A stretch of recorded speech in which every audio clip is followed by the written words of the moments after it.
प्यारे बच्चों नमस्कार। अपन देख रहे थे राष्ट्रीय जून 2023 का पीडी से, ठीक है, राष्ट्रीय करंट अफेयर्स के अंदर नेशनल।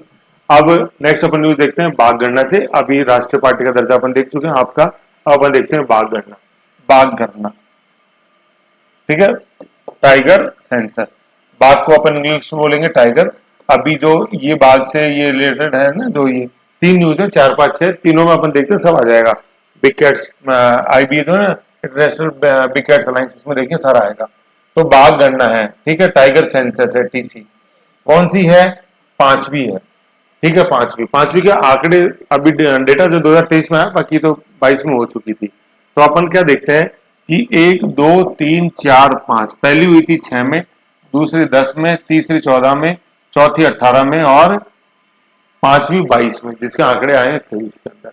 तो कहने का मतलब क्या है कि 6 में 4 जोड़े तो 10, 4 में 10 जोड़े 14, 14 में 4 जोड़े 8, 8 में 4 जोड़े तो 22। कहने का मतलब ये हर 4 साल पे होती है। तो अब ये न्यूज ये बन गई कि हर 4 साल पे होने वाली बाघ गणना का पांचवा वर्जन जो देखते हैं अपन, उसकी अभी डेटा सामने आया। तो अगर ये अब मेरे को पता है कि पहली 2006 में हुई थी, तो अभी कौन सी हुई? तो 6 में अपन तो मतलब अभी कौन सी हुई है? तो 6 में 4 जोड़ा तो 10, 10 में 4 जोड़ा 14, 14 में 4 जोड़ा 28, 28 में 4 जोड़ा 22। तो 5 पे आ गए अपन, 4 बार जोड़ा 5 पे आ गए। एक तो एक था ही पहला, ऐसे, ठीक है। तो हर 4 साल पे होती है। ये है रीडिंग बिटवीन द लाइन्स। कहीं नहीं लिखा हुआ इस पूरी न्यूज में हर 4 साल में होती है। लिखा हो तो बहुत कुछ नहीं, अभी अपन देखेंगे धीरे धीरे धीरे धीरे। इसी को कहते हैं रीडिंग बिटवीन द लाइन्स, ठीक है। तो हर 4 साल में होने वाली बाघ गणना का पांचवा जो वर्जन है वो अपने सामने 2023 में। बहुत बढ़िया साहब। इस गणना के अंदर ये निकल के आया कि पूरे भारत में जो बाघों की संख्या टाइगर की वो 3167 है। 3167 कोई इंपॉर्टेंट नहीं है, लेकिन 3000 के लगभग है, इतना ध्यान रखो। फिर जो इंपॉर्टेंट है वो ये है कि ये बाघ जनसंख्या जो ये पूरे विश्व की 75% है। कहने का मतलब क्या है कि पूरे विश्व के 75% बाघ सिर्फ किसके पास हैं? मेरे पास है, मतलब मेरे देश के पास है, भारत के पास है कि नहीं? तो प्राउड की बात। तो 75 वर्ष आजादी के, आजादी का अमृत महोत्सव, और 75% बाघ विश्व के, इससे बड़ा इत्तेफाक क्या होगा? तो बोलो मेरा देश महान। अरे गर्व से बोलो यार, समझ गए? तो ये 75% ऑफ द वर्ल्ड टाइगर के, विश्व के 75% जो बाघ है वो कहाँ है? मेरे पास है, मतलब देश। और टीआर का मतलब लिखा tiger reserve. Total tiger reserve कितने इस समय भारत में? 53, 53। बहुत इंपॉर्टेंट है डिजिट जानना, ठीक है ना? क्यों? क्योंकि जो सेकंड लास्ट है ना 52 नंबर का, वो रामगढ़ विषधारी, जो अपने कहा बूंदी के अंदर है, वो अपना ही है। वो अपना कैसे? वो राजस्थान का है, ऐसे, ठीक है। तो 53 तो टाइगर रिजर्व है, टीआर मतलब टाइगर रिजर्व, और टोटल टाइगर है 3000 के लगभग, है ना? 23,167 याद रहे तो पूरा ठीक है। 3000 तो याद रखो, जो कि पूरे विश्व की टाइगर आबादी का कितना? 75%। 75 जानना जरूरी है। पूरे विश्व में अगर 100 है टाइगर, तो 100 में से 75 कहाँ है? मेरे देश में है, ठीक है। तो ऐसा देश है मेरा जहां 75% विश्व के बाघ रहते हैं।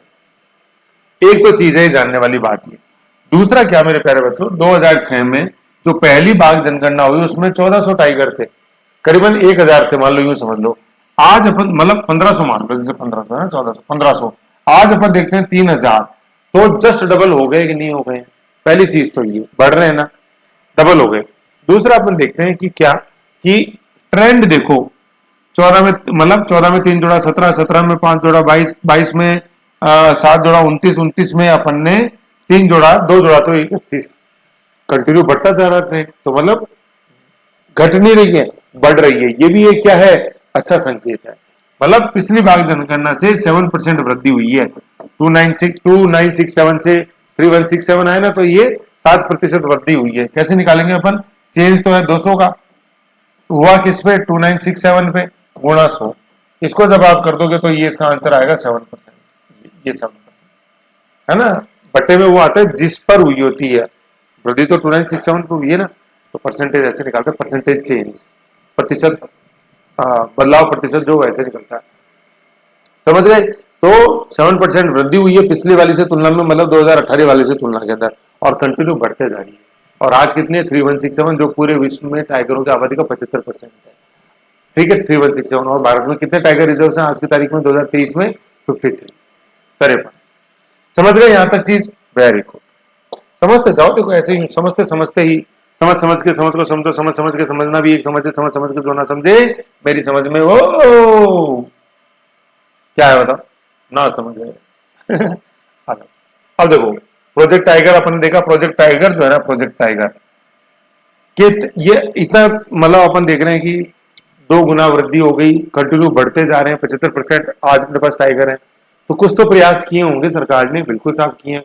तो प्रोजेक्ट टाइगर की स्थापना करी थी 1973 के अंदर, ये लिखा हुआ है 1 अप्रैल 1973। ठीक है ना, 1 अप्रैल 1973 को प्रोजेक्ट टाइगर की स्थापना करी। अगर मैं तारीख आपसे पूछूं 1 अप्रैल 1935 को किस संस्था का गठन हुआ था? है 1 अप्रैल 1935। बताओ मैं किसकी तरफ इशारा कर रहा हूं? अपन ने पढ़ा है इससे पहले वाले वीडियो में, इकोनॉमिक्स वाले में। 1 अप्रैल 1935 की किस संस्था का गठन हुआ था? अब मेरे को एक बार ईमानदारी से कमेंट करके बताओ, मुझे बहुत खुशी होगी। नहीं करोगे तो भी खुश तो होना ही पड़ता है, सेल्फ स्टार्ट होना पड़ता है। अगर मान लो नहीं करो कि सर वो खुशी नहीं हो रहा, मैं तो नहीं करूंगा, तो भैया गाड़ी तो ऑटो स्टार्ट रखनी पड़ती है ना। आपका तो क्या भरोसा, करो नहीं करो, है कि नहीं है? कितनी बार बोलता हूँ और कितनी बार की, एक बार आत्मा से पूछ लो नाराज क्यों होते ऐसे। खैर चलो, 1/4/35 जो है बता दू क्या है? मत तो नहीं कर रहा। फिर 1/1/1949 को भी उसका कुछ हुआ था, मौद्रिक नीति, याद नहीं आ रहा, जाने दो, है ना। टाइगर रिजर्व 1 अप्रैल 1973, ठीक है। 1973 को टाइगर रिजर्व, प्रोजेक्ट टाइगर चालू हुआ, टाइगर रिजर्व का प्रोजेक्ट टाइगर, ठीक है ना। तो उस समय अपन देखते हैं कि अपने पास टाइगर्स थे मात्र कितने? 263। अरे 1400 तो 2006 में थे जब पहली जनगणना हुई थी। प्रोजेक्ट टाइगर जब चालू हुआ देखो विलुप्त के कगार पे थे 263, और टाइगर रिजर्व कितने थे? मात्र 9। और आज मेरे पास कितने हैं? 3167 है। कितनी वृद्धि हो गई ये देख लो, करीबन करीबन 3000। और टाइगर रिजर्व कितने हैं? 53 है। जो पहले कितने थे जब प्रोजेक्ट चालू हुआ था? केवल 9। नींद उड़ गई ना। वही उड़ाना चाह रहा था, समझ गए? ऐसे है। ये देखते हैं अपन 50 इयर्स बाद, भाई 1973 में जब चालू हुआ तब टाइगर्स कितने थे? 263, और टाइगर रिजर्व थे केवल 9। आज इसके 50 साल बाद 1973 50 जोड़ेंगे तो क्या आ गया? 2023। 23 में कितने टाइगर? 3167। और टाइगर रिजर्व कितने हैं? 53, 53। 50 साल बाद मतलब आज अपन कौन सी जुबली मना रहे हैं? आज अपन गोल्डन जुबली मना रहे हैं, समझ रहे हो? गोल्डन जुबली मना रहे हैं, जो कि बहुत खुशी की बात है। गोल्डन जुबली मना रहे हैं ना, बहुत खुशी की बात है साहब। 50 साल, 1973 में 50 जोड़ा तो क्या आ गया? 2023 आ गया। तो सर 50 इयर्स पे गोल्डन जुबली बनाते हैं, तो कुछ और बताओ ना जुबलियां। अभी 25 साल ही हुए होते तो सिल्वर जुबली बनाते, 50 हो गए तो गोल्डन बना रहे। जब 60 हो जाएंगे 10 साल बाद 33 में, तो क्या मनाएंगे? उस समय अपन डायमंड जुबली मनाएंगे। और जब 75 हो जाएंगे तब अपन क्या बनाएंगे? अपन प्लेटिनियम जुबली बनाएंगे। तो सर एक जगह लिखा दो ना। अरे मेरे पास लिखाने का काम नहीं है, मैंने पहले ही लिख रखे हैं। ऐसे, ठीक है। तो क्या लिखा हुआ है? जूम करूं। सिल्वर जुबली मनाते हैं अपन 25 साल पे, सिल्वर जुबली मनाते हैं 25 साल पे, थोड़ा ज्यादा होगा। सिल्वर जुबली मनाते हैं 25 साल पे, सिल्वर जुबली मनाते हैं 25 साल पे, गोल्डन जुबली मनाते हैं 50 साल पूरे होने पे, डायमंड 60 पे, और प्लेटिनियम 70 पे। ये जैसे जैसे इनका महत्व है ना, मतलब कितनी मुश्किल से मिलता है, ठीक है ना, उसी महत्व से इनका समय लिखा हुआ। मतलब देख लो, सिल्वर जैसे 25 साल में मिल गया आपको, गोल्डन थोड़ा मेहनत और करनी पड़ती है, 50 घंटे में गोल्ड मिलेगा, फिर 60 घंटे आपने कुछ काम किया तो डायमंड खुदाई करी है, तो फिर और खुदाई करोगे करीबन 70 घंटे तब प्लेटिनियम मिलेगा। तो इनका जो महत्व है, इनको पाने में जो मेहनत लगती है उसी हिसाब से इस हाल है। सिल्वर सस्ता 25, गोल्ड देखो और महंगा, तो क्या हो गया? वो 50 हो गया, डायमंड और भी महंगा तो 60 हो गए, प्लेटिनियम और भी महंगा तो 70 हो गए। ऐसे है कि नहीं? तो सिल्वर गोल्डन SGDP हो गया, silver golden diamond and platinum, समझ गए? ऐसे। तो अभी अपन ने बनाई है ये गोल्डन वाली, किसकी? प्रोजेक्ट टाइगर की। 73 + 50 = 23, समझ गए? ये 50वीं तो सालगिरह है गोल्डन जुबली, और 75% बाघ जो है वो मेरे पास है। ये चीज चलो साहब इतनी समझ में आ गई सर, मजा आ गया। और बताओ ना, और लो यार, टेंशन क्यों करते हो, बहुत कुछ है अपने पास मसाला। जनगणना हुई तो कोई तो कराएगा। जैसे पहले अभी पढ़ा था कि राष्ट्रीय पार्टी का दर्जा केंद्र निर्वाचन आयोग देता है, जिसका उल्लेख भाग मतलब संविधान के किस पार्ट में है, भाग 15 में, और जिससे संबंधित जो अनुच्छेद है वो अनुच्छेद आर्टिकल नंबर 324 324। ऐसे सर ये भाग गणना कोई तो कराता होगा, कराता है मेरे प्यारे बच्चों। इसको अपन बोलते हैं क्या, नेशनल टाइगर कंजर्वेशन अथॉरिटी, राष्ट्रीय बाघ संरक्षण प्राधिकरण, एनटीसीए। ठीक है, ये लिखा हुआ है NTCA, by NTCA, national tiger conservation authority, राष्ट्रीय बाघ संरक्षण प्राधिकरण। ऑफिस कहाँ है, ऑफिस दिल्ली में। यूपीएससी है अपने, यूपीएससी सांझा रोड, यूपीएससी के बिल्कुल सामने अपने वही ये ऑफिस है, अपने बीकानेर हाउस है, उसमें पीछे की तरफ है। तो मेरी बीकानेर हाउस में पोस्टिंग थी तो उसके सामने से निकलता था, तो लिखा होता है एनटीसीए ऐसे। ठीक है, तो ये है। फिर ये जो जनगणना हुई इसके आंकड़े अपन ने पेश किए हैं, तो ये मैसूर विश्वविद्यालय में किए हैं अपने कर्नाटक में, मैसूर हुए टिप्पू सुल्तान, वहां पेश किए हैं ये आंकड़े ऐसे। ठीक है, अब एनटीसीए के बारे में जान लेते हैं। एनटीसीए का गठन हुआ 2005 में, हुआ साहब 2005 में हो गया। अब ये जनगणना कराता है, तो पहली जनगणना कब हुई थी मुझे बताओ, 2006 में। बताया जोड़ते जाओ, 4 6 में पहली, 6 + 4 10, दूसरी 10 + 4 14, तीसरी 14 + 4 18, चौथी 18 + 4 22, पांचवी आगे ना।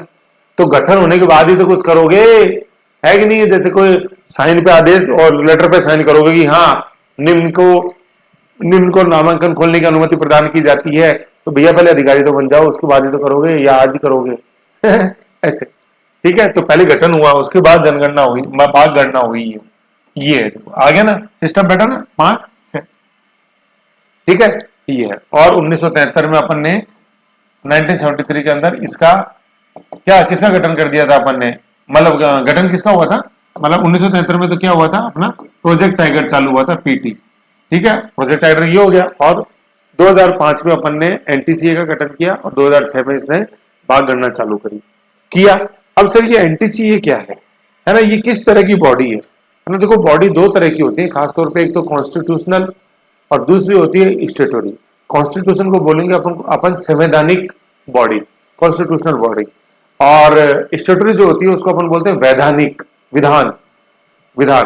तो कॉन्स्टिट्यूशनल बॉडी, संवैधानिक बॉडीज वो होती हैं जिनका उल्लेख संविधान में है, जैसे राष्ट्रपति है, लोकसभा है, राज्यसभा, यूपीएससी है ना। यूपीएससी नहीं पढ़ा अपन संघ लोक सेवा आयोग, कौन से भाग में पढ़ा था, भाग 14 के अंदर। फिर अभी निर्वाचन आयोग जिसमें बता रहा था भाग 15 के अंदर, पढ़ा कि नहीं पढ़ा, ऐसे है कि नहीं है। ये सब क्या है, ये कॉन्स्टिट्यूशनल बॉडी है। राज्य निर्वाचन आयोग भाग 9 के में, सीएजी कॉन्स्टिट्यूशनल बॉडी ऐसे। अपन देखते हैं सूचना आयोग, केंद्रीय या केंद्रीय सूचना आयोग, तो उसका उल्लेख संविधान में नहीं है। तो कहाँ है, संविधान में नहीं है, बात अभी इतनी सी है, तो वो कॉन्स्टिट्यूशनल बॉडी नहीं है, वो संवैधानिक बॉडी नहीं। ठीक है, जिसका उल्लेख संविधान में वो संवैधानिक, सीधी सी बात है। संवैधानिक भाषाएं कौन सी हो गई, जो 8वीं अनुसूची में 22 भाषाएं वो संवैधानिक भाषाएं, उसमें जो नहीं है वो कॉन्स्टिट्यूशनल लैंग्वेज नहीं है, संवैधानिक भाषा नहीं है। जैसे इंग्लिश है, नहीं है 8वीं अनुसूची में 22 भाषाओं में, तो नहीं है, तो नहीं है साहब, क्या करें। यहां तक समझ गए। अब है सर स्टेटोरी वैधानिक। वैधानिक वो होती है जिसको शक्ति मिली है किसी विधान से, कोई लॉ पास किया है गवर्नमेंट ने, उसके उस लॉ के अंदर यह है कि इस कानून को गवर्न करने के लिए यह आयोग बनाया जाता है। जैसे सूचना आयोग, सूचना का कानून अपन ने 2002 पारित किया, तो उसके तहत बनाया गया राज्य सूचना आयोग और केंद्रीय सूचना आयोग। तो सूचना आयोग क्या है, वैधानिक निकाय है, स्टेटोरी बॉडी है। समझ गए ये चीज, अब तो समझ रहे हो ना। अब ये एनटीसीए जो बना, नेशनल टाइगर कंजर्वेशन अथॉरिटी, इसका उल्लेख संविधान में तो नहीं है, किसी विधान में है, तो ये वैधानिक आयोग हो गया। किसी स्टेट्यू में, किसी कानून में, तो ये स्टेटोरी बॉडी हो गया, STATUTORY, ये लिखा हुआ है। ये वैधानिक निकाय है मेरे प्यारे बच्चों, स्टेटोरी बॉडी है ये, किसी विधान से इसको शक्ति मिली है। तो विधान कौन सा है, वाइल्ड लाइफ प्रोटेक्शन एक्ट 1972, 1972 का, जो क्या वन्य जीव है, वन्य नहीं, फॉरेस्ट प्रोटेक्शन नहीं है, ये वाइल्ड लाइफ है, वन्य जीव, वन्य जीव संरक्षण कानून, वाइल्ड लाइफ प्रोटेक्शन एक्ट 1972 वो बना।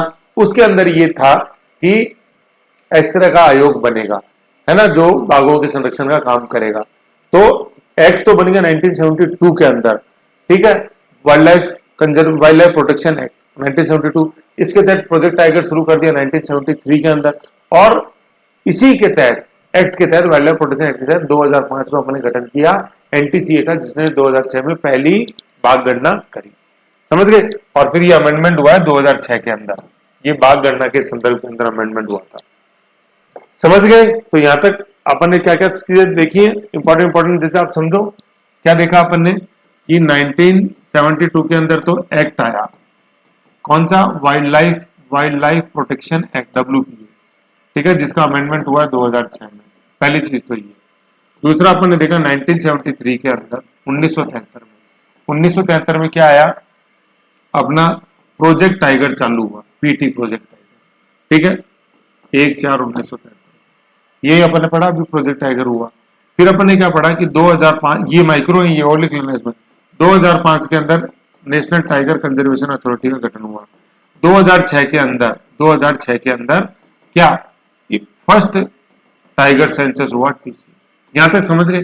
तो कहने का मतलब क्या है, कहानी चालू हुई सर 1972 से, है ना, कहानी चालू हुई 1972 में। अपन को याद आया कि यार कानून पास करना है वाइल्ड लाइफ प्रोटेक्शन एक्ट को, जबकि भारत तो आजाद 47 में हो गया था।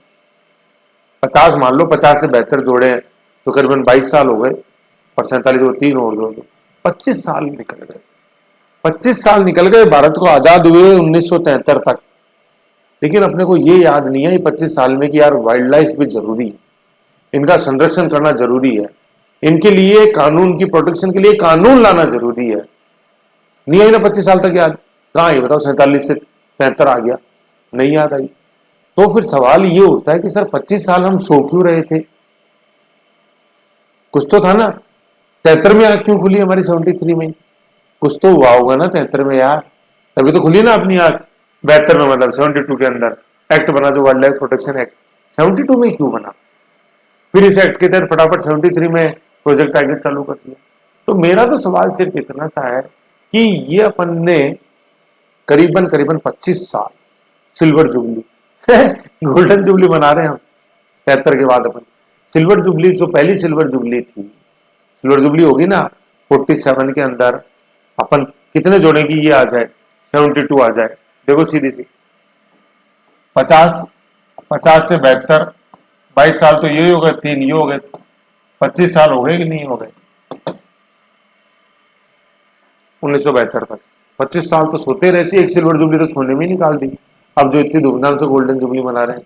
तो मेरा सवाल ये, अपन सोते क्यों रहे, सर नींद आ रही थी तो सो गया, मैं क्या करूं तो फिर नींद खुली कैसे भाई, नींद तो तभी खुलती है जब कोई उठाता है, ऐसे तो नींद खुलती भी नहीं है। बिल्कुल सही समझा आपने। तो अपनी नींद खोली किसने, यूनेस्को। यूनेस्को वही विश्व विरासत सूची, Paris, United Nation Education Scientific Cultural Organisation, जिसका हेडक्वार्टर है पेरिस में। इसने 1972 के अंदर एक प्रोग्राम लॉन्च किया 1972 में, जिसको बोलते हैं मैन एंड बायोस्फीयर प्रोग्राम। इस यूनेस्को ने बोला 1972 में इसका सम्मेलन हुआ, इसमें यह बोला कि इंसान अपने स्वार्थ के लिए वन्य जीवों को और वन्य जीवों को बिल्कुल बेदर्दी से नष्ट करता जा रहा है, बेदर्दी से। तो इसी बेदर्दी से नष्ट करता गया तो एक दिन हर प्रकार का वन और हर प्रकार का वन्य जीव विलुप्त हो जाएगा इस पृथ्वी जैसे नीले प्लेनेट से, मतलब पृथ्वी जो हमारा नीला प्लेनेट है इससे। उसकी लाइन बड़ी अच्छी थी, और लास्ट लाइन पढ़ोगे ना उसके एमईपी की, तो each and every type of flora and fauna will got extinct from the planet which is third from the sun, from the planet which is third from the sun, मतलब sun से तीसरा planet अपना mercury, Venus, अर्थ आता है, बुध, शुक्र, पृथ्वी, भौतिक भूगोल में पढ़ाया था सौर मंडल, तो उसमें ये लाइन थी बड़ी अच्छी। तो ये मैंने भी वो रिपोर्ट पढ़ी थी। फिर एक इन्वायरमेंट पे एक ऐसे था 2008 के अंदर, आईएएस के अंदर, तो उसमें मैंने लास्ट लाइन ये लिखी थी कि each and every type of flora and fauna from the planet which is third from the sun, ऐसे। तो अच्छे नंबर आए थे उसमें, इंटरव्यू दिया था, सबसे पहला इंटरव्यू मैंने 2008 में दिया था, ऐसे, है ना। तो ऐसे क्या खुद अच्छी चीजें सुनोगे, पढ़ोगे, तो ये चीजें कहीं ना कहीं काम आती है। कोई भी किसी तरह ज्ञान बर्बाद नहीं जाएगा।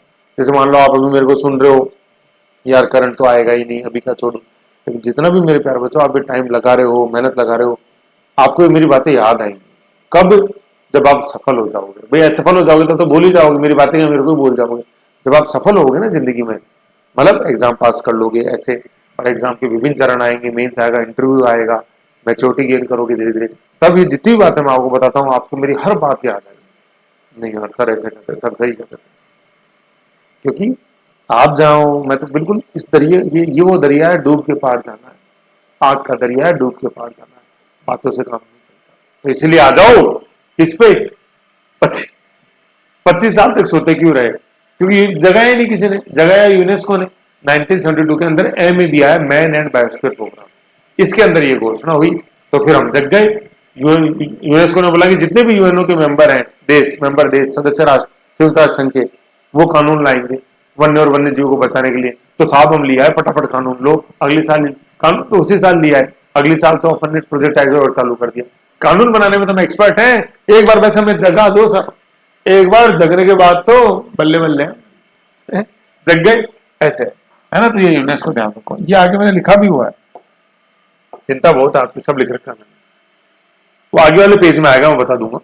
अब अपन देखते हैं मैक्सिमम स्टेट। आपने देखा 3167 है अपने पास टाइगर, तो सबसे ज्यादा कहाँ है?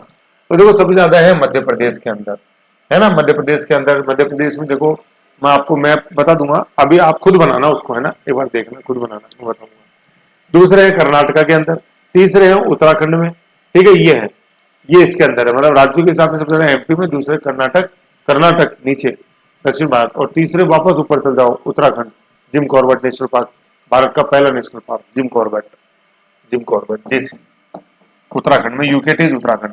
मैक्सिमम जिस टाइगर रिजर्व बाग है, वो टाइगर रिजर्व कौन सा है? वो नागरहोल है कर्नाटका के अंदर, ये नागरहोल कर्नाटका, समझ गए ऐसे। तो 3 स्टेट हो गए, और सबसे ज्यादा जिस टाइगर रिजर्व में है वो नागरहोल है, और उत्तराखंड में जिम कॉर्बेट नेशनल पार्क है, टाइगर रिजर्व भी है, जो भारत का सबसे पहला नेशनल पार्क है, ठीक है, जिम कॉर्बेट, शिकारी के नाम के पीछे पड़ा हुआ जिम कॉर्बेट, समझ गए। तो ये अपनी थी क्या, ये 4 नंबर न्यूज, जिसमें अपने क्या देखा, बाघ जनगणना देखा। अब देखो इसी से मिलती जुलती न्यूज है, ये नामीबिया से जो चीता लेके आए थे ना अपन, उससे संबंधित है ना। ये MAB मैंने नहीं लिखा था, हो तो नहीं सकता यार, नहीं इधर वाला है, ऐसा तो हो तो नहीं सकता यार, MAB मैंने नहीं लिखा हूं, नामीबिया चीता, हाँ ये रहा देखो, मैं 1971 में चालू हुआ सर, 72 नहीं। Man and biosphere programme UNESCO 1971, man and biosphere programme, इसी ने हमारी नींद उड़ाई थी। और फिर अगले साल 1972 में हम क्या लिया है, कानून लिया है, वाइल्ड लाइफ प्रोटेक्शन एक्ट, वन्य जीव संरक्षण कानून, और 1973 में प्रोजेक्ट टाइगर चालू कर। नींद इसने उड़ाई है मैब ने नैब उड़ा दी, नैब को बोलते हैं झपकी, NAB नैब, है ना, NAP नैब झपकी आती है ना, वो उड़ाई MAP मैब ने NAB मैब, समझ गए ये। आओ अब अपन देखते हैं इसमें, देखो फिर ये कंटिन्यू है, ये न्यूज यहाँ कंटिन्यू है।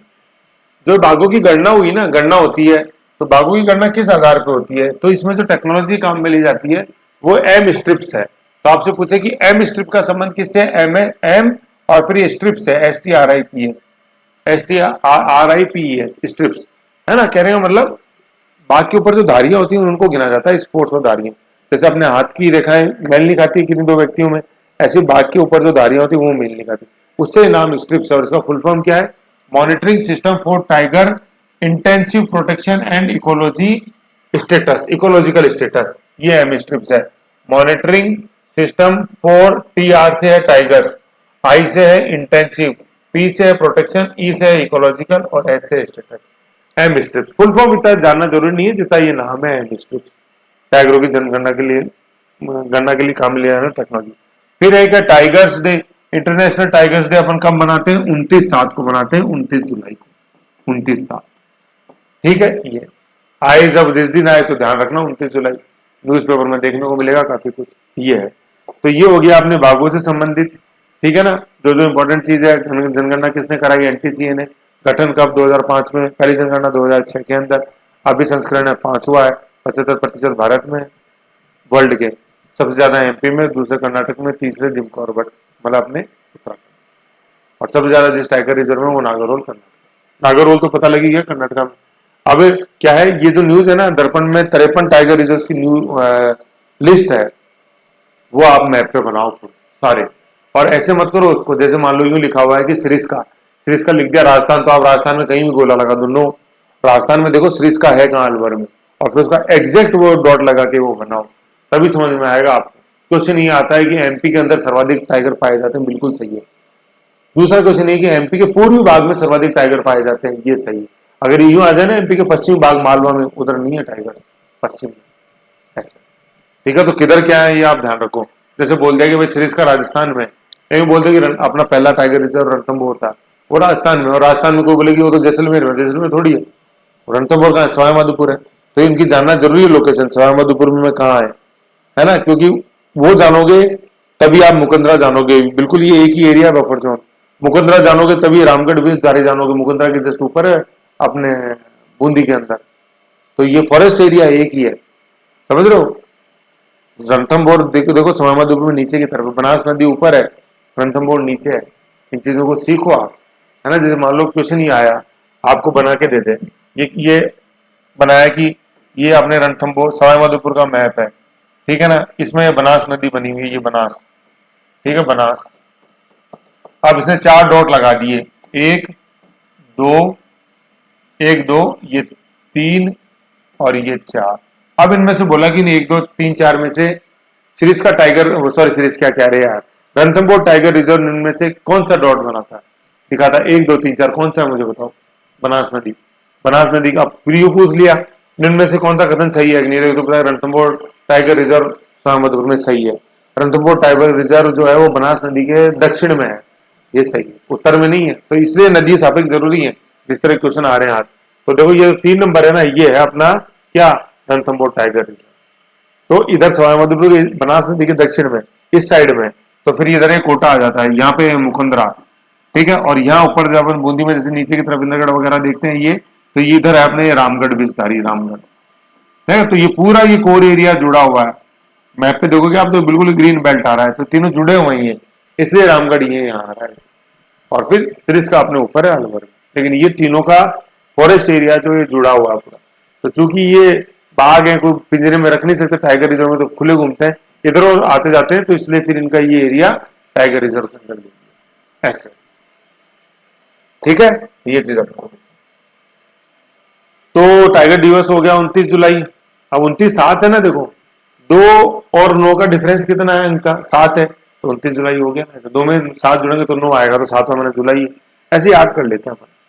5वीं न्यूज है IBCA, भारत की पहले, बहुत इंपॉर्टेंट न्यूज है मेरे प्यारे बच्चों, मुझे तो बहुत पसंद आई न्यूज, है ना। जैसे इंटरनेशनल सोलर अलायंस थी ISA, उसमें बहुत क्वेश्चन आए थे, वो भारत की पहल था, ऐसे, ठीक है, जो अपन ने पेरिस जलवायु समझौते में बोली थी। ये है IBCA, भारत की पहल। ये क्या है, इंटरनेशनल बिग कैट अलायंस, ठीक है ना। बड़ी बिल्लियां जो है, जैसे टाइगर वगैरह जो है ना, ये अभी 7 जो है, ये सब बिल्ली परिवार के ही। बिल्ली तो अपन छोटी सी देखते हैं, टाइगर बड़ी बिल्ली, लेकिन बिल्ली परिवार है। तो इंटरनेशनल बिग कैट, बड़ी बिल्लियां जो है, उनसे संबंधित एक अलायंस बनाई है जो भारत ने, ठीक है भाई। जो लड़ने में जिनकी रुचि थी, उन्होंने तो ट्रिपल एंटिटी, ट्रिपल अलायंस बनाई थी, हिटलर, है ना, रोम, बर्लिन, टोक्यो एक्सिस आपने सुनी होगी। और भारत देखो बुद्ध की भूमि है, हम बनाते हैं solar alliance, international solar alliance, हम बनाते हैं इंटरनेशनल बिग कैट अलायंस। हम नहीं जानते धूर्त राष्ट्रों की दूरी है, रोम, बर्लिन, टोक्यो एक्सिस जिन्होंने द्वितीय विश्व युद्ध दिखाया, हम तो भैया शांति दिखाते हैं दुनिया को। तो इसमें 97 देश हैं, याद रखो 97। 7 बिग कैट्स कौन कौन सी है देखो, है ना, 97 और 7 का 7 आंकड़ा यार, और 29 जुलाई वो टाइगर दिवस आ रहा है। ऐसे सारे आंकड़े देखो अपने आप लिंक होते हैं, अगर आप थोड़ी सी पढ़ने की इच्छा रखते हो ना, तो बहुत चीजें अपने को सीखने को मिलती हैं ऐसे छोटी छोटी। देखो अभी कौन कौन सी, देखो 7 बिग कैट्स। सबसे पहले बाघ, टाइगर जो अपन ने देख लिया। दूसरा है शेर, लॉयन, जिसके मतलब गर्दन के नीचे, या गर्दन के नीचे जैसे काफी घने बाल होते हैं मेल में, फीमेल में दाढ़ी नहीं होती है लॉयन के। जो अपन दाढ़ी क्या होता है, सिर के चारों तरफ बाल देखते हैं, वो मेल में होते हैं, फीमेल में नहीं होते लॉयनेस। तो ये हो गए। तीसरा होता है चीता, ठीक है ना, जो अपन नामीबिया से लेके आए कुनू नेशनल पार्क में, है ना। चीता का ट्रांसलेशन चीता ही है। तेंदुआ जो है उसका है लिपोर्ड, ठीक है ना, जो अपने लिपोर्ड सफारी है, कहाँ, जवाई में, झालाना में। ये आमाजी अपने जयपुर के अंदर ही हुआ, झालाना का एक्सटेंशन। 3 leopard safari. फिर एक हिम तेंदुआ है जिसको स्नो लिपर्ड बोलते हैं, प्यूमा और जगुआर, ठीक है ना, ये भी बिग कैट्स में, ये प्यूमा एंड जगुआर। तो ये 7 बिग कैट्स हैं, क्या, बाघ, शेर, चीता, तेंदुआ, है ना, चीता, तेंदुआ, हिम तेंदुआ, प्यूमा और अपने जगुआर। प्याज से याद रख लो इसको, प्याज है, प्याज है ना, अनियन, ऑनियन नहीं बोलते हैं, ऑनियन, ऑनियन नहीं, ऑनियन नहीं, अनियन, अनियन, अनियन, ठीक है, ऑनियन नहीं, अनियन, ठीक है, ओ नहीं, अनियन, ONION, अनियन की स्पेलिंग होती है, तो उसको ओनियन बोल देते हैं, ONION। अपनी क्या आदत पड़ी हुई कि हर अल्फाबेट का प्रोनाउंसिएशन आना चाहिए, ठीक है, तो हर अल्फाबेट का नहीं आया, जैसे दीपक को अपन ISLAND लिखते हैं तो उसको इजलैंड नहीं बोलेंगे, उसको आइलैंड बोलेंगे, ठीक है ना, तो ऐसे ऑनियन नहीं बोलेंगे, अनियन बोलेंगे, ठीक है। तो ये प्याज हो गया, प्यूमा, प्यूमा और जगुआर, ठीक है, प्यूमा और जगुआर, ठीक है। तो ये हो गया, अपने 7 हो गए, बाघ, शेर, चीता, तेंदुआ, हिम तेंदुआ, प्यूमा और जगुआर, ये 7 विकेट्स है। अब इसमें क्या कंफ्यूजन होता है चीते और लेपर्ड में, है ना, क्या करते हैं, तेंदुए का ही ट्रांसलेशन चीता कर देते हैं, चीते का लेपर्ड कर देते हैं, ऐसा नहीं है, दोनों अलग अलग है। अपने जो नामीबिया से लाए ना वो चीते हैं, तेंदुए नहीं लाए गए। क्वेश्चन ये आ जाए, इनमें से किस बड़ी बिल्ली को भारत लाया गया था? बाघ और लोयन, बाघ और शेर को तो अलग कर दोगे, लेकिन फंस जाओगे चीते और तेंदुए में। तो तेंदुआ नहीं लाए अपन, चीता लाए नामीबिया से, इसलिए ये और जरूरी हो गया, ठीक है। ये देखो, ये चीते 8 चीते लाए अपन, ये कूनो नेशनल पार्क में अपने श्योपुर MP के अंदर, मालवा की तरफ, समझ गए। तो ये देखो, अब मैंने क्या किया है, मैं समझ गया था कि भाई कंफ्यूजन ज्यादा है इसके अंदर, इसको थोड़ा निकालो, अलग से तोड़ो, तो तोड़ दिया जी अपन ने। भाई आपका जो हित है ना, उससे बड़ी मेरे लिए कोई चीज नहीं, कितना ही पसीना बहाना पड़े, कितना ही फ्रस्ट्रेशन झेलना पड़े, अपन तैयार, बशर्ते आप उसका आनंद। तो लिपोर्ड हो गया और इधर ये चीता हो गया, है ना। लिपोर्ड को अपन ने तेंदुआ बोला है, चीते को चीता ही बोलेंगे, चीता हेलीकॉप्टर आता है अपने, ठीक है ना। ये लिपोर्ड जो होता है वो कंपेरेटिवली भारी और ठोस होता है, मैं फोटो दिखाऊंगा अभी आपको, ठीक है। भारी और बड़ा होता है, भारी और ठोस होता है, और इसमें जो खाल पे धब्बे होते हैं वो धब्बे बड़े बड़े होते हैं, वो धब्बे बड़े बड़े, और जबकि इसमें क्या होता है, चीते में हल्का व पतला होता है और छोटे धब्बे होते हैं, ऐसे ही छोटे छोटे धब्बे। इसके धब्बे बड़े होते हैं, पीठ पे, मुंह पे, पूरी बॉडी पे धब्बे बड़े, है ना, क्योंकि खुद भी भारी और ठोस है तो धब्बे भी बड़े। ये हल्का व जो हल्का व पतला है, स्लिम ट्रिम है बिल्कुल, तो धब्बे भी छोटे हैं, ऐसे। फिर अब चूंकि इतना भारी और ठोस है तो दौड़ने की रफ्तार कैसी होगी, धीरे ही होगी। भाई एक तो मोटा व्यक्ति दौड़े धीरे दौड़ेगा बिल्कुल, एक पतला दौड़े तो कंपेरेटिवली तेज दौड़ेगा, भाई मोटे से तो तेज ही दौड़ेगा ना पतला। तो लिपर्ड जो होता है अपने तेंदुआ, भारी व ठोस होता है, इसलिए बेचारा थोड़ा धीरे दौड़ता है, उसकी मैक्सिमम रफ्तार होती है 60 किलोमीटर प्रति घंटा, मैक्सिमम टॉप स्पीड। और चीता जो होता है कंपेरेटिवली हल्का और पतला है, तो फुर्ती होगी नो डाउट, तो वो तेज दौड़ता है, तेज इतना दौड़ता है कि इसकी रफ्तार होती है 110 किलोमीटर प्रति घंटा, है ना, 110 किलोमीटर प्रति आवर। देख लो, इसके तो ऑलमोस्ट डबल होगी, लिपोर्ड से डबल होगी चीते की रफ्तार। अब इतनी ज्यादा है कि ये फास्टेस्ट लैंड एनिमल है, फास्टेस्ट रनिंग लैंड एनिमल है ना, फास्टेस्ट लैंड एनिमल है, मतलब पृथ्वी पर दौड़ने वाले सर्वाधिक गति वाला ये जीव है। लैंड, धरती पे जो दौड़ सकते हैं ना, जितने भी जीव धरती पे, जितने भी जीव दौड़ सकते हैं, चाहे वो 2 पांव का हो चाहे 4 पांव का हो, उनमें सबसे तेज दौड़ता है वो चीता है, क्योंकि हल्का और पतला है, समझ गए। अब मैंने बोला 2 और पांव 4 पांव में सबसे तेज, तो सर 2 पांव में तो सबसे तेज हुसैन बोल्ट दौड़ता है सर, है कि नहीं है, वर्ल्ड रिकॉर्ड उसी के नाम। तो उसकी क्या रफ्तार है सर, अगर अपन तेंदुए से, इससे सॉरी चीता से तुलना करें, तो चीते के तो 4 पांव ऑब्वियसली बात है, तो तेज तो दौड़ेगा, लेकिन तुलना करो ना सर एक बार 2 और 4 पांव की, लो कर लो साहब। हुसैन बोल्ट की जो मैक्सिमम स्पीड है, अगर किलोमीटर पर आवर में कन्वर्ट करें तो वो आएगी 45 किलोमीटर प्रति घंटा, और चीता जो जोड़ रहा है वो 110 किलोमीटर प्रति घंटा, ऑलमोस्ट 2.5 टाइम्स ज्यादा है हुसैन बोल्ट से। तो लेकिन बोल्ट देखो करीबन करीबन इसको तो टक्कर दे ही सकता है, किसको, लिपोर्ड को, तेंदुए को, ठीक है। तो चीता सबसे ज्यादा दौड़ने वाला, सबसे तेज दौड़ने वाला पृथ्वी पे जी, मतलब धरती पे, जल आकाश में नहीं, धरती पे, लैंड पे जोड़ने, फास्टेस्ट एनिमल ऑन लैंड, ठीक है।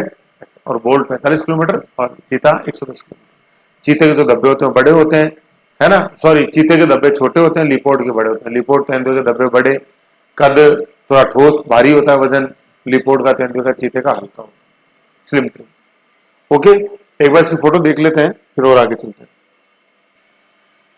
देखो ये फोटो आपके सामने है ना, ये अब और जूम करो तो दिखाई दे रही होगी, है ना। अब इसमें जैसे आप जैसे देख रहे हो ये अपने लिपोड है, लिपोड। तो इसके एक तो धब्बे देखो, देखो ये तो स्किन पे धब्बे हैं, ये बड़े हैं, और इसके धब्बे देखो अपने, ये चीता है, चीता है ना, ये लिपोड अपने तेंदुआ, ठीक है। तो देखो धब्बे बड़े हैं ये, और ये देखो धब्बे छोटे छोटे हैं, पहली चीज तो ये। फिर कद काठी देखो, ठीक है ना, ये भारी है कंपेरेटिवली, है ना। मतलब देखो इसके पाँव देखो, एक तो पाँव देखो यहाँ से देखो, ये पाँव देखो और ये पाँव देखो, स्लिम है कि नहीं है। ये यहाँ ये गर्दन देखो, ये सिर के ऊपर, ये सिर की मोटाई देखो, ये देखो अच्छी, है ना। पाँव देखो, एक उभार देखो बॉडी के अंदर, ये स्लिम ट्रिम, ये देखो यहाँ पे ये चीज देखो कितना ये, और ये स्लिम है बिल्कुल एक तरह से ऐसे। तो ये अपने तेंदुआ है। तो इसके भागने की रफ्तार जैसे मैंने बताई थी मैक्सिमम अपने 60 किलोमीटर प्रति घंटा, है ना, किलोमीटर पर आवर। और ये अपने चीता 110 किलोमीटर प्रति hour, fastest running land animal, fastest land animal, समझ गए। ऐसे ये चीज है, ठीक है। तो ये दोनों फोटो जैसे ये आप ऐसे ध्यान रखना, नजरों में रहेगी, ठीक। ये चीता तो अपन ने जो नामीबिया से लाए ना, नामीबिया वाले अपने कभी भी आप पढ़ो देखो तो ये चीता लेके आए अपन नामीबिया से, ये है नामीबिया, इधर नामीबिया, मतलब स्लिम ट्रिम को लाए हैं अपन, स्लिम ट्रिम को लाए हैं तो तेज भाग सके, ठीक है ना। ये मतलब जो शरीर में मोटा उसको नहीं लाए, स्लिम ट्रिम को लेके आए हैं अपन। पॉलिथीन भी तो अपन बोलते हैं कि पॉलिथीन है कि नहीं है, पॉलिथीन, पॉलिथीन थोड़ा सा उल्टा है, पॉलिथीन को रहना यहाँ, ठीक है ना। यहाँ पे चीता है, चीता, ये चीता, ठीक है। तो चीता, चीता अपन किसको लेके आ रहे हैं, पतले वाले को लेके आ रहे हैं, पतले वाले को लेके आ रहे हैं, जो स्लिम ट्रिम है, तेज दौड़ सकता है, रफ्तार ज्यादा है, स्लिम ट्रिम है, उसको लेके आए अपन नामीबिया से। नाम उसी का ही है जो हल्का और पतला है, ठीक है ना। ये है किसका नाम है, किसका मतलब कूनो, नाम किसका है, नाम से नामीबिया, किसका है जो पतला और हल्का, ठीक है ना, जो तेज दौड़ सकता है, तेज किसी चीज को पढ़ सकता है, तेजी से फटाफट वीडियो देख के आगे बढ़ सकता है, तेजी से मतलब कंटिन्यूटी से देख सकता है, ये 110 किलोमीटर प्रति घंटा, समझ गए। आ जाओ तो अपनी फाइल में चले अपन,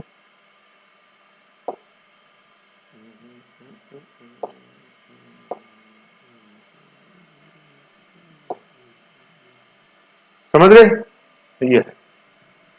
तो यहां तक समझ गए थे, ये आ गया, ये आ गया, ये आ गया, ये अभी ये तो उधर से लिंक है, घबराओ मत, सब अपन देख लेंगे। तो इसमें ये न्यूज आ गई थी, ये पांचवी वाली ये थी इंटरनेशनल बिग कैट अलायंस। तो अपन ने देख लिया 97 देश है, 7 बिग कैट्स इसके अंदर देखे, और लिपोड और चीता का अपन ने डिफरेंस देखा। वो डिफरेंस देखो जानना इसलिए था लिपोड और चीता का, क्योंकि देखो जो अपने लिपोड सफारी है, तेंदुआ सफारी, जालाना, जवाई, आमागढ़, और वो तो लेपोड तेंदुआ सफारी है, जालाना अपने जयपुर, आमाजी जयपुर, जवाई अपने जालोर में, जवाई बांध में। और जो नामीबिया से लाए हैं ना वो चीता है। तो अगर मैं लिपोड चीता नहीं समझाता तो क्या समझ में आता, क्या ये नहीं आता, ठीक है ना। नामीबिया तो मैंने बोला है नाम उसका है जो पतला है, जो तेज दौड़ सकता है।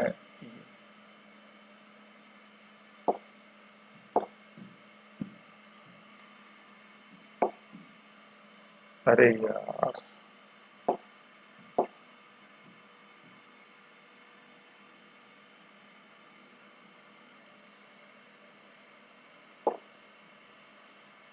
है ना, नामीबिया, नामीबिया। तो नामीबिया से अपन चीता लेके आए हैं, देखो बार बार कह रहा हूं मैं, नाम उसका है जो पतला है। तो चीता इधर था, वो इमेज याद रखो, लिपोड इधर, चीता इधर, डिमांड उसकी जो पतला है, हल्का है, तेज दौड़ सकता है, तो नाम उसका है, नाम से नामीबिया, ठीक है ना। अब नामीबिया क्या है, देखो नामीबिया की एक बार लोकेशन देखो क्या है, जैसे ये अपने अफ्रीका महाद्वीप है, इसमें ये इधर है, ये नामीबिया यहाँ पे, और ये इधर ये अटलांटिक ओशियन, ठीक है, अटलांटिक ओशियन, अटलांटिक, अटलांटिक को अटलांटिक ही बोलते हैं।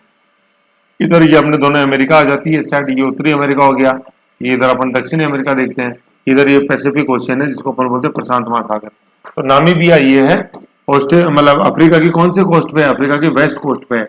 कभी भी ईस्ट वेस्ट में कंफ्यूजन हो प्लस बना दो, नॉर्थ साउथ, और ये हो गया वेस्ट और ईस्ट, ईस्ट हो गया, न्यूज बन गया, चारों दिशाओं की जानकारी देने वाले न्यूज ऐसे। तो ये वेस्ट कोस्ट पे, अटलांटिक कोस्ट पे नामीबिया है ना, ये अपन को पता होना चाहिए, क्योंकि आजकल आ रहा है कि निम्न में से कौन सा खत्म है। जरूरी नहीं को नामीबिया को पूछना, नामीबिया संबंधित कोई भी चीज बोले, क्योंकि नामीबिया न्यूज में किस कारण से चीताओं को लेकर आई। तो अटलांटिक ओशियन तट पे है, जो कि कौन सा किनारा है, वेस्टर्न कोस्ट है, वेस्टर्न मतलब पश्चिमी किनारा है किसका, अफ्रीकी महाद्वीप का, और साउथ की तरफ है अफ्रीका में, साउथ अफ्रीका थोड़ा सा ऊपर। यहाँ पे जो फॉरेस्ट है ये सवाना घास के मैदान होते हैं, जिनको ट्रॉपिकल ग्रासलैंड्स बोलते हैं, ट्रॉपिकल। और जैसे यहाँ से अपन जैसे देखोगे ना, ये नाम नाम बाम दाम सारा अफ्रीका, मैंने विश्वत रेखा लिखा हुआ, ये देखो ये विश्वत रेखा इक्वेटर रेखा होके गुजरती है यहाँ से।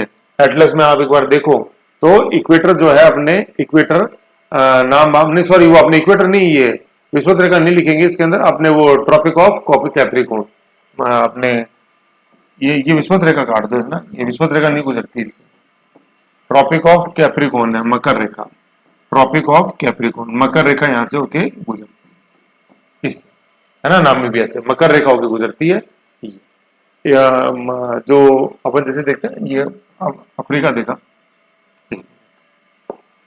अफ्रीका जैसे अपन ने देखा यूं, तो अफ्रीका में यहां से ही है ना कॉन्गो, ये यहां से तो गुजरती है अपने 0 डिग्री इक्वेटर, यहाँ नीचे से गुजरती है क्या अपने ट्रॉपिक ऑफ कैप्रिकॉर्न, है ना मकर रेखा, और यहाँ ऊपर से गुजरती है अपने ट्रॉपिक ऑफ कैंसर जिसको बोलते हैं कर्क रेखा। समझ गए? तो यहाँ है ये नामीबिया, ट्रॉपिक ऑफ कैंसर पे मकर रेखा पे। अफ्रीका एकमात्र ऐसा महाद्वीप है जिसे तीनों काल्पनिक रेखाएं गुजरती हैं, विश्वत रेखा, कर्क रेखा और मकर रेखा। इक्वेटर, कैंसर और कैप्रिकॉर्न। कैंसर कर्क ऊपर है, कैप्रिकॉर्न मकर नीचे। मकर संक्रांति अपन बोलते हैं 14 जनवरी, तो उस दिन सूरज इसके ऊपर होता है, और मतलब 23.5 डिग्री अपने लैटिट्यूड दक्षिण में, और फिर 14 जनवरी से ऊपर आना चालू होता है, इसलिए उसको बोलते हैं मकर संक्रांति। मकर से ऊपर आना चालू होता है, ट्रांजिशन, संक्रांति मतलब ट्रांजिशन। ठीक है, तो ये विश्वत रेखा काट देना, इसमें है ना मकर रेखा है जैसे मैंने बताया। तो देखो क्या फॉरेस्ट क्या, सवाना घास के मैदान है, उष्ण कटिबंधीय। उष्ण कटिबंधीय का होते हैं ये 0 और 23.5 के बीच में दोनों हेमिस्फीयर में जो मिलते हैं उनको अपन ट्रॉपिकल फॉरेस्ट बोलते हैं। इक्वेटर के पास तो इक्वेटोरियल है, फिर ट्रॉपिक्स है ना, ये दोनों ट्रॉपिक है, ये ट्रॉपिक ऑफ कैंसर है, ट्रॉपिक ऑफ कैप्रिकॉर्न है, इन दोनों के बीच में जो मिलते हैं उन्हें बोलते हैं ट्रॉपिकल फॉरेस्ट, उष्ण कटिबंधीय। ठीक है, ऐसे उष्ण कटिबंधीय हो गया। फिर अपन आगे देखते हैं। ठीक है साहब, फिर आगे और बढ़ते हैं अपन, है ना। एक अगला जो डेवलपमेंट है, देखो नामीबिया बड़ा करंट में रहता है, इसलिए सारी चीजें बता रहा हूं। देखो न्यूक्लियर यूरेनियम सप्लाई एग्रीमेंट किया इंडिया ने इसके साथ, है ना। जैसे सबसे पहले तो अमेरिका के साथ चालू हुआ था, फिर अपन ने किसी भी किया, नामीबिया से भी किया, काफी देशों से कर रखा है, करीबन 13 देश है, उनमें नामीबिया भी है। ठीक है, 2009 में किया था, फिर 2008 के अंदर तो वो इंडिया यूएस न्यूक्लियर डील हुई थी जिसको 123 एग्रीमेंट बोलते हैं। ठीक है ना, और 2009 में अपन ने नामीबिया से किया। ठीक है, 2009 में किया, और अभी अपन ने वर्तमान में क्या 8 चीजें चीते मंगाए, 9 में तो न्यूक्लियर और 9 में एक कम, 8 चीते मंगाए, चीते। अब चीते को क्या लिखेंगे, चीता ही लिखेंगे, CEETA, चीता। इसको लिपोड मत कर देना, अभी तो बताया यार लिपोड चीता में डिफरेंस, फिर क्यों मैंने इतनी ऊर्जा लगाई, कुछ तो था ना। अब आ रहा है समझ में, आ रहा है, समझ में आ रहा है क्यों बताई थी। इसको लिपोड लिख दोगे तो बिल्कुल गलत होगा, लिपोड तो वो भारी है। वक़्त किसकी है, वक़्त इंपॉर्टेंस किसका है, हल्के का, नाम उसी का, ये नाम मतलब नामीबिया, चीता। अब जब चीता और लिपोड आ जाएगा ना, मैं बता रहा हूं, जिस स्टूडेंट ने इसको डिफरेंस को ढंग से नहीं देखा होगा, आप खुद ही बताओ। अगर क्वेश्चन ही आएगा कि नामीबिया से हाल ही में से किस जीव को भारत कोनो नेशनल पार्क में लेकर आया, उसमें चीता और तेंदुआ दोनों आ गए ऑप्शन में, चीता और लिपोड दोनों आ गए। हिंदी में तो चीता और तेंदुआ, और उधर आगे चीता और लिपोड। तो मुझे बताओ उसकी नींद उड़ेगी कि नहीं उड़ेगी देखते ही। वो दूसरा यार वो तेंदुआ है, वो चीता है, फिर आके दो को ज्ञान उड़ देगा, और नहीं वो मैंने देखा था डिस्कवरी पे, लेपोर्ड और चीता एक ही होते हैं, फलाना वो होते हैं। अरे यार तेरे को नींद आ रही थी, लगा तो मूवी चैनल रहा होगा, गलती से लगे हो डिस्कवरी पे देख रहा हो, कुछ नहीं आता। वो मैं जो बता रहा था वो वेल नोन छोड़ रहा, अपने BBC वगैरह से, वाइल्ड लाइफ से देखने को वैसे मिलते हैं वो, तभी वहीं से सोच उठा कर मैंने सारा बनाया हुआ है ऐसे। तो नामीबिया से क्या लाए, नाम किसका है, हल्के का। हल्का कौन है, चीता है, सी है ना, अल्फाबेट सी जो है ना, सी। तो सी क्या है, और एल बाद में आता है, तो बाद में आता है तो वो भारी हो गया। सी फॉर चीता, अल्फाबेट में जल्दी आ गया, तो उसने 3 ही रोटी खाई है, ABC, चीता ने 3 ही रोटी खाई। और एल तो कितना, एल तो नीचे गया बिल्कुल, है कि नहीं, एल समझ गए, ये है LMNOP, है कि नहीं है। तो JKL है ना, K 11, L 12 है, 12 अल्फाबेट है L। तो देखो L ने तो 12 रोटी खा रखी, तो मोटा हो गया लिपोड, और चीता तो C से 3 है, तो चीता ने 3 ही रोटी खा रखी, तो बेचारा हल्का है। ऐसे 3 मतलब तीसरे नंबर का अल्फाबेट है इंग्लिश में, L 12वें नंबर का है, समझ गए। ये चीज है। कहा थे 8 है ना, तो 8 चीता लेके आए अपन, नामीबिया से लाए, और नामीबिया से लाके कहां टिकाए अपन ने, कूनो नेशनल पार्क में टिकाए। अब ये कूनो नेशनल पार्क कहाँ है, ये तो पता है एमपी में, एमपी में किधर है ये जानना जरूरी है। जैसे मान लो अपन ये देखते हैं ये एमपी है, तो एमपी में ये इधर है अपने मालवा की तरफ, मतलब ये मालवा पठार में जिधर अपने सवाईमाधोपुर है उस तरफ है, श्योपुर शिवपुरी है ना, गुना अशोकनगर, ये एमपी के मैप में देखो, ये अपने ये Kuno national park, Kuno national park कहाँ है, श्योपुर एंड मुरैना में है, एमपी में, वेस्टर्न एमपी में, मालवा साइड में। बहुत इंपॉर्टेंट है इनकी लोकेशन। ज्यादातर नेशनल पार्क जो है ना एमपी के अंदर पूर्व की साइड है, जैसे ये मैंने बताया था, जैसे अपन देखें ये एमपी देखें तो कूनो तो इधर है पश्चिम में, वेस्ट में, और ज्यादातर नेशनल पार्क एमपी के अंदर इधर है, यहाँ है कि नहीं है, ऐसे ही बांधवगढ़ है, जैसे अपने शहडोल सिंगरौली, इधर सिंगरौली मैंने यहाँ बताया था अपने ऊर्जा राजधानी भारत की, ऐसे, और कूनो ये है, कूनो ये इधर है, ये सवाईमाधोपुर अपने इधर आ जाता है, सवाईमाधोपुर हाड़ौती ये ऐसे। तो इसलिए कह रहा हूँ श्योपुर और शिवपुर की लोकेशन देखो कहाँ है, एमपी में, वहां है कूनो नेशनल पार्क। और कूनो का नाम किससे पड़ा है, कूनो रिवर है जो किसकी सहायक नदी है, चंबल की। अब चंबल तो आप जानते हो ना, हाड़ौती इधर निकल के अपने मऊ प्रदेश की तरफ से निकल के और हाड़ौती में अपने आती है, तो वो कूनो सहायक नदी है किसकी, चंबल की। तो आप समझ लो कूनो नेशनल पार्क किधर होगा, इधर हाड़ौती की तरफ ही होगा, तो श्योपुर शिवपुरी इधर ही है ना, इससे और समझ में आ जाएगा। अब नदी से तो और आ गया ना, अब कितना एक चीज बोलोगे, कितनी चीजें बोलोगे, कूनो सहायक नदी चंबल की भी भूल गया, कूनो इधर है अपने श्योपुर शिवपुरी, ये पश्चिमी मध्य प्रदेश में, ये भी भूल गया, ये भी भूल गया कि वो स्वयंभद्र के पास है। तो मुझे बताओ फिर तुम कहां से पास होगे, तुम तो भुलक्कड़ सिंह हो, है ना, याद सिंह तो हो ही नहीं, तुम तो कहां से एग्जाम पास होगा तुम्हारा। फिर देखो 17/9/22 को ये 8 कूनो लाए थे अपन, कब, 17/9/22 को। उस दिन क्या थे, हमारे माननीय प्रधानमंत्री जी का जन्मदिन था, है कि नहीं, तो जन्मदिन तो था, बहुत अच्छी बात है, लेकिन इनके वो खाने के लिए जो दी ना, वो अपने हिरण पकड़ के ले गए इधर से, अपने विष्णोई जो अपने जिनके रक्षक हैं, क्या अपने ब्लैक बक जो है वो अपने चिंकारा जो है उसको पकड़ के ले गए इसके शिकार के लिए, भाई ये तो मांसाहारी जानवर है, हिरण का शिकार करेगा।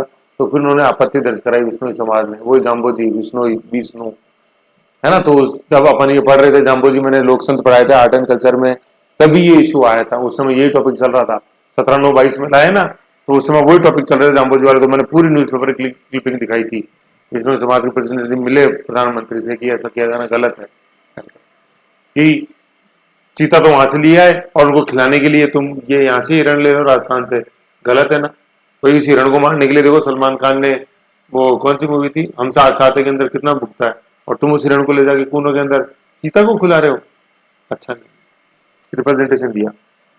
तो 8 तो ये लेके आए अपन नामीबिया से, फिर अपन आगे और बढ़े, फिर इसके बाद 12 चीता लाए अपन वापस ही, 12 चीता लाए कहां से, दक्षिण अफ्रीका से लाए, और वो भी कूनो के अंदर ही छोड़े, है ना, कूनो के अंदर छोड़े, ट्रॉपिकल बेल्ट के अंदर छोड़े, ट्रॉपिकल में जहां ज्यादा गर्मी ना, ज्यादा बारिश सर्दी गर्मी कुछ नहीं ज्यादा, ऐसे कूनो में छोड़े, ये चीज कोने नहीं है, कूनो में छोड़े।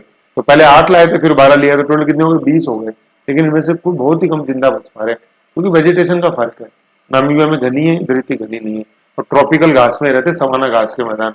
सवाना घास के मैदान क्या होते हैं, जैसे आपने गांव में कूचे देखोगे, कूचे जो थोड़ी ऊंची घास होती है, ये वो सवाना घास के मैदान, और इनके जो पेड़ होते हैं उनमें कैनोपी पाई जाती है, कैनोपी, कैनोपी का मतलब, कैनोपी वाला पेड़ कैसा होता है, जैसे ये पेड़ है ना, इसमें ऊपर ही वैसे छतरी नुमा पाया जाता है, ऐसे नीचे नहीं होता कुछ भी, क्योंकि नीचे वाले तो खा गए जानवर, जिराफ वगैरह, ऊपर ही ऐसी कैनोपी मिलती है इन पेड़ों में।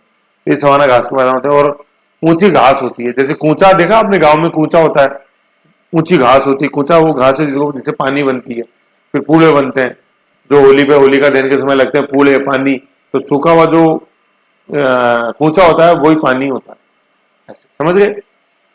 तो ये है ना पूले बनते हैं उनके गट्ठा वो, तो ये है सवाना घास के मैदान में, ठीक है। तो चीता लाए टोटल 20 हो गया, 8 और 12 चीता जो है ना, ये भारत से लुप्त हो गया था 1952 के अंदर ही, आखिरी चीता देखा गया था छत्तीसगढ़ में, कोरिया जिले के अंदर।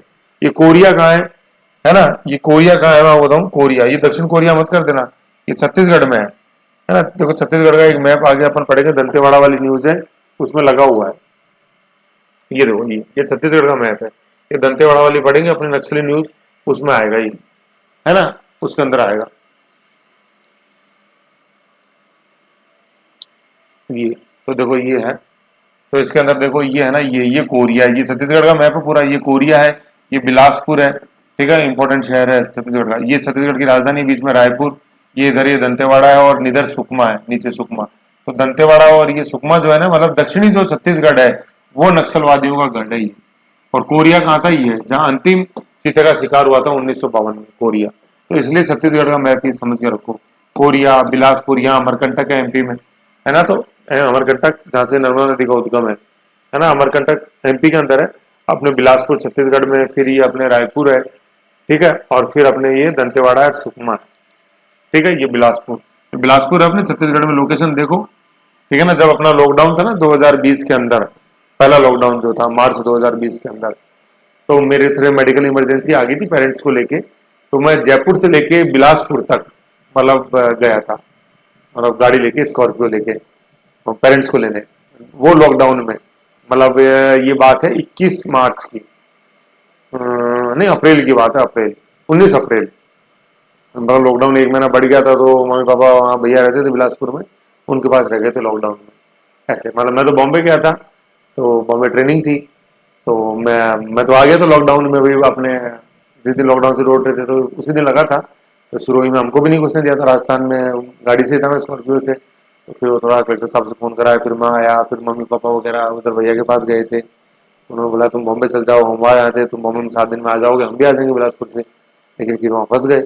एक महीने बाद फिर थोड़ा होम सिकनेस हुआ, मतलब को तबीयत खराब हो गई, फिर वो पास बना यहाँ अपने कलेक्टर से, यहाँ कलेक्टेड, जयपुर कलेक्टेड से।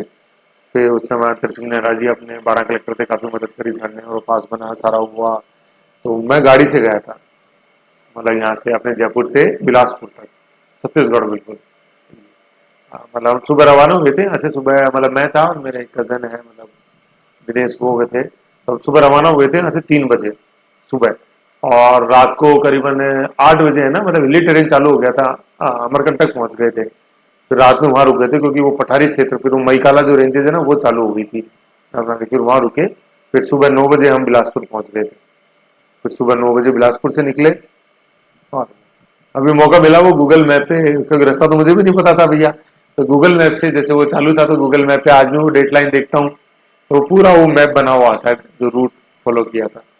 भाई सवाईमाधोपुर आने के बाद तो पहचान जाते हैं, रास्ता पता है, सवाईमाधोपुर से आगे एमपी को तो कुछ नहीं आता। तो ये शोपुर जो है ना, इसके अंदर में से गए थे, कुनो नेशनल पार्क में से, ये शोपुर शिवपुरी। तो उस समय तक चीते आए नहीं, चीते तो ये बाद में आए, ये 29 मतलब अपने सितंबर 22 में आए वो, तो चीते तो है कि नहीं है। तो उस समय तो कुनो के अंदर से निकले, हमें पता ही नहीं था, काफी अच्छा है ना। तो ऐसे बता रहा था, इसलिए बिलासपुर ही आया, दंतेवाड़ा, सुकमा यूं आया, नक्सलवादी आया, नक्सलवादी हम पढ़ेंगे अभी आगे क्या।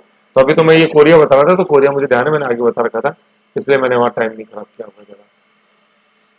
तो ये कोरिया आ गया, फिर ये टाइगर रिजर्व अब अपन देखते हैं ना। अब मैं बता रहा था जैसे आपको है ना, देखो ये टोटल टाइगर रिजर्व है ना, टाइगर रिजर्व राजस्थान में जो टाइगर रिजर्व है ये 4 है, 1 2 3 4, मैप पे मैंने बता ही दिया था अभी आपको, है ना। रणथंभौर है 1973 में। अब सवाल वही वापस है, सर 73 में क्यों नींद क्यों खुली 73 में? क्योंकि man with biosphere programme UNESCO का 71 में हुआ, उसने आंख खुली थी हमारी। अगर ये एमए भी नहीं होता ना, तो हम अभी तक सोए रहते। गोल्डन जुबली बना रहे हैं, टाइगर प्रोजेक्ट की पता चलता है सोने की, अपन डायमंड जुबली बना रहे हैं 70 साल, वो प्लेटिनियम जुबली 70 साल, डायमंड तो 60 होती है। रणथंभौर हो गया 1973 में, सरिस्का, मतलब रणथंभौर पहला टाइगर रिजर्व है अपने राजस्थान का, और भारत का पूरा जिम कॉर्बेट। सरिस्का 1978 अलवर, मुकुंदरा जो है ये कोटा के अंदर है, 1913 कोटा के अंदर। फिर सबसे लेटेस्ट है रामगढ़ विषधारी, ये 2021 में बना, ये 52वां है, टोटल तो 53 है, ये 52वां है ना। और ये रामगढ़ विषधारी का बूंदी में, ये बहुत ज्यादा क्वेश्चन पूछा जा रहा है, ये 12 में नहीं है, ये बूंदी में है। अब देखो, और ये एमए भी प्रोग्राम में बता ही चुका हूं। अब देखो ये एरिया है इन तीनों का, है ना। ये मतलब वो बूंदी कैसे याद रहेगा, बार बार मैं समझाता हूँ आपको, वो याद कैसे रहेगा देखो, है ना। इसको जानने के लिए अपन को ये नक्शा जानना जरूरी है, ये है ना। इसको जैसे मैप में देखेंगे तो ये तो देखो अपने, ये तो सवाई माधोपुर है ना, जो मैंने अभी बताया था, ये तो सवाई माधोपुर है, ये बनास नदी है, इसमें नीचे की तरफ ये रणथंभौर बना हुआ है, ये अपना बूंदी है, इसमें ये अपने इंद्रगढ़ लाखेरी इधर है, ये अपने ये रामगढ़ विषधारी, है ना। और ये अपने नीचे कोटा है, कोटा में ये ऊपर की तरफ है अपने। तो ये बफर जोन जो बन रहा है ना, ये तीनों का ये है। तो 1 नंबर है रणथंभौर, 2 नंबर ये हो गया अपने मुकुंदरा, और 3 नंबर हो गया अपने रामगढ़ विषधारी, बूंदी के अंदर है। विष की एक बूंद ही काफी है क्या याद है रखना है कि राम को विष की एक ही बूंद काफी थी, तो रामगढ़ विषधारी नाम है इसका, एक ही बूंद बहुत है विष की, तो रामगढ़ विषधारी, तो रामगढ़ टाइगर रिजर्व पूछते, रामगढ़ विषधारी भी पूछ लेते हैं, तो राम जी को तो विष की एक ही बूंद बहुत है ऐसे, ठीक है, तो बूंदी याद रह जाएगा। फिर इसके अलावा अपन को ज्योग्राफी में इधर थोड़ी सी एक दो चीजें और देखो, ये है एक मेज नदी है वो बूंदी में बहती है, और एक मेजा डैम है जो कि भीलवाड़ा में, लाइफ लाइन ऑफ भीलवाड़ा बोलते हैं मेजा डैम को, और मेजा डैम कोठारी नदी के ऊपर है ऐसे, है ना। तो मेज और मेजा में क्या ध्यान देना है, मेज नदी बूंदी में है, ठीक है, ये जो अपना नेशनल पार्क है इसमें से बहती है, रामगढ़ विषधारी में, इसलिए बता रहा हूँ मेज नदी। जैसे बनास नदी रणथंभौर टाइगर रिजर्व में से नहीं बहती, ऊपर ही रह जाती है, ठीक है ना। मेज नदी अपने बूंदी में है, और मेजा बांध है जो भीलवाड़ा पे, मेजा बांध मेजा नदी में नहीं है मेजा बांध कोठारी नदी के ऊपर, और मेजा बांध को कहते हैं life line of Bhilwara, Bhilwara में जो पानी आता है मेजा बांध से आता है ज्यादातर, ठीक है, ऐसे कोठारी नदी है, उस कोठारी नदी पे मेजा बांध, समझ गए, ये इतनी चीज है। फिर क्या है, एक अपन देख रहे हैं, ये छोटा सा यहाँ देखो, मतलब इंडिया की जो बहुत बड़ी विशेषता है, यहाँ देखो,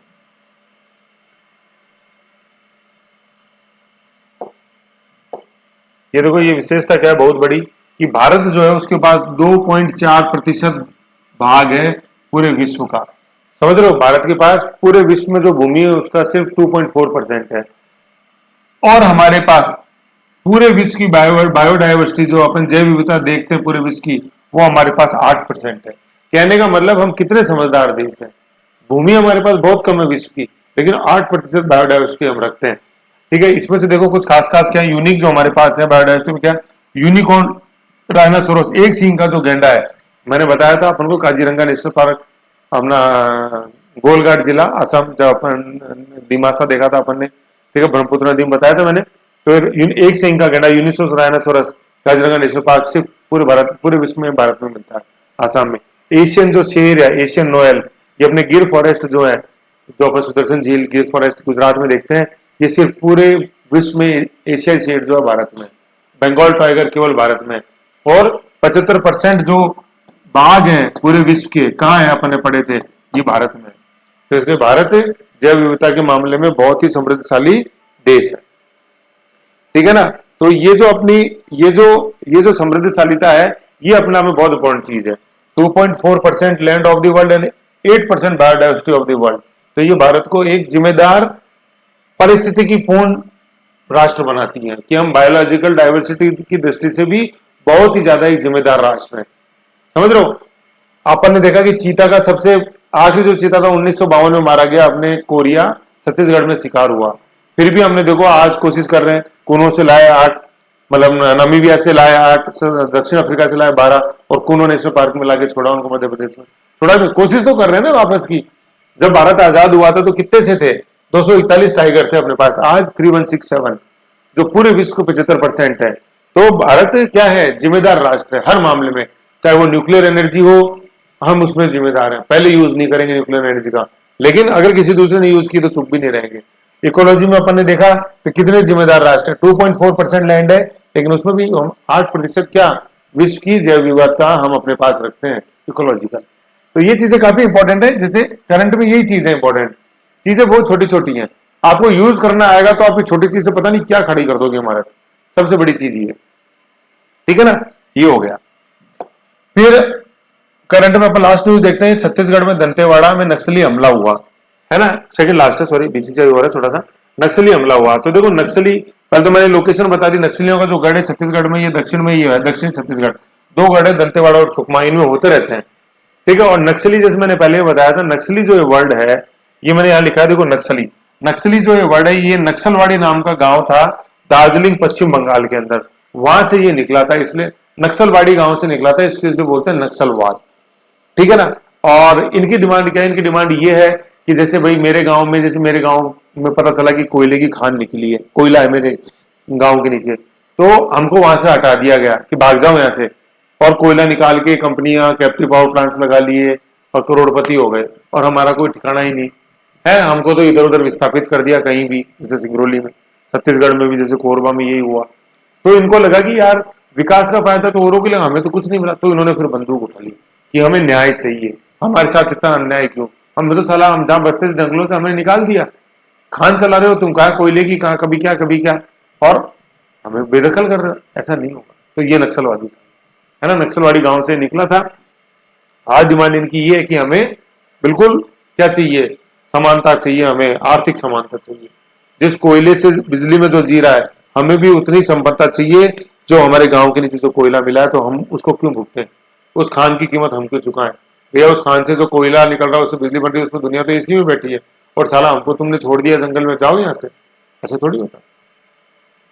ठीक है ना। फिर इसी कारण से वो फॉरेस्ट ड्वेलर्स राइट जो आया था, मैंने बताया था, आपने ट्राइबल डेवलपमेंट जब पढ़ रहे थे, ट्रेडिशनल फॉरेस्ट ड्वेलर्स राइट्स, वो इसी कारण आया था, है ना।